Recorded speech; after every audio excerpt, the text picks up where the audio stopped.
বাচ্চা এবং মা উভয়ের শরীরে যদি ভয়াবহ কোনো ক্ষতির আশঙ্কা থাকে রোজা রাখলে, গর্ভধারণকারিণী মা তিনি শারীরিকভাবে হয়তো অনেক দুর্বল মানুষ, না খেয়ে এমনিই থাকতে হয়, তাকে গর্ভের কারণে খেতে পারেন না, যদি রোজা রাখেন তাহলে তার নিজের মৃত্যুর আশঙ্কা আছে, অথবা ভয়াবহ রকমের অসুস্থ হয়ে যাওয়ার আশঙ্কা আছে, অথবা তার গর্ভে যে শিশু আছে শিশু খাদ্যের অভাবে সেই শিশু ভয়াবহ রকমের অসুস্থ হতে পারে বা মৃত্যু বরণ করতে পারে। এরকম আশঙ্কা যদি থাকে তাহলে সেক্ষেত্রে সেই গর্ভধারণকারী মায়ের জন্য রমজান মাসে রোজা না রেখে অন্য সময় রোজা রাখা জায়েজ আছে। ঠিক একইভাবে দুগ্ধদানকারিণী মা, তিনি তার দুগ্ধপোষ্য শিশু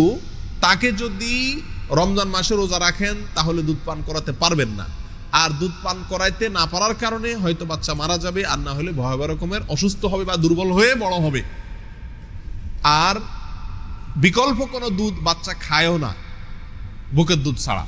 এরকম পরিস্থিতি যদি থাকে তাহলে সেই মায়ের জন্য রমজান মাসে রোজা না রাখা জায়েজ আছে। তবে এই উভয় শ্রেণীর মায়েদের জন্য পরবর্তীতে যে কটা রোজা ভাঙা যায়, যদি পুরো মাসই ভাঙা যায় তাহলে এই রোজাগুলো পরবর্তীতে কি করতে হবে,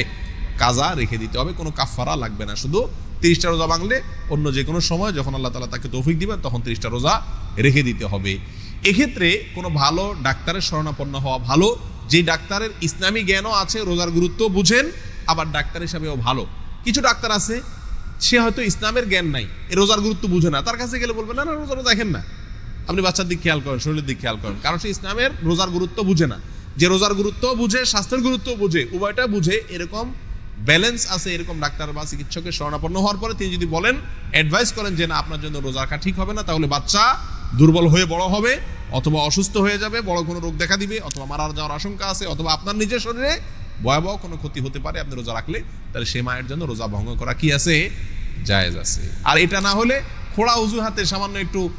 বাচ্চা হয়তো একটু দুধ কম পাবে বা আপনার আলগা দুধ খাওয়ান লাগবে, এই ভয়ে আপনি রোজা ভাঙলেন, এটা জায়েজ নাই। অথবা অনেক মায়েদের আল্লাহ তাআলা শারীরিকভাবে শক্তি ভালো দিয়েছেন আলহামদুলিল্লাহ, তিনি হয়তো গর্ভে শিশু আসছে, সামান্য অজুহাতে যে গর্ভে যেহেতু শিশু আসছে এখন আমার রেস্ট করা দরকার, রেস্ট তো করা দরকার অবশ্যই, কিন্তু সেটা সবার জন্য সমান প্রয়োজন না। এই বিষয়টা ব্যালেন্স করে তারপরে আমাদেরকে জবাবে আসতে হবে। সামারি কথা হলো, যদি শিশু বা মায়ের শরীরে ভয়াবহ কোনো বড় ধরনের ক্ষতির আশঙ্কা থাকে তাহলে রোজা ভাঙা জায়েজ আছে।